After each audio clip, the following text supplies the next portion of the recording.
Well, studies do show women-owned and run businesses do struggle to get funding. A 2014 report from Babson College found that less than 3% of companies receiving VC funding from 2011 through 2013 had a woman CEO. And similarly, women CEOs only got about 3% of total VC dollars in that time. But Shark Tank's Kevin O'Leary is out to change that.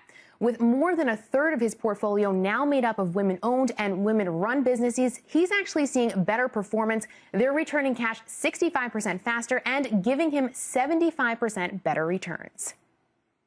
This isn't, a debate about something that's ethereal. This is hard returns of cash, something you can measure, black and white. Either you make money or you lose money. These women are making me money. It's that simple. O'Leary's done well backing Wicked Good Cupcakes, who have given him a whopping 400% return on a royalty deal that he did with them 2.5 years ago. For me personally, as a female entrepreneur, one of the things that I find a bit challenging is because I'm in sort of like a crafty business where we bake, I'm not always taken seriously, and people don't realize the scope of the food industry, especially if they're not involved. So I think being taken seriously is definitely an issue that women have. O'Leary told me, and you don't hear this often, but now his natural bias will be to back more women like Tracey, which is something definitely great to hear.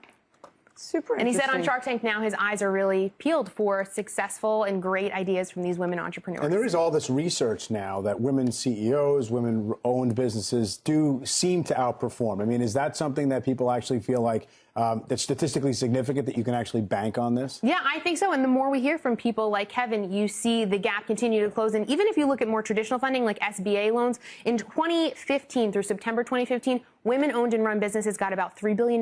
Men got $16 billion. And is it possible, since we're in the earliest stages of what we assume will be a trend, that the first women and the earliest movers are the self-selectors who are far more likely to make it because they're more determined, they're more willing to see themselves as an entrepreneur, whereas there's a much larger percentage of men who feel willing to do that, and as a result, maybe you get a lot of mediocre performance from men. I absolutely think women like Tracey in particular, she's actually hooked up with Kat Cole, who I know we know and love on CNBC. We have her all the time, who's mentoring her now. So she sees herself as a trailblazer in this industry, and I think that she'll take it upon herself to help other women, which is great.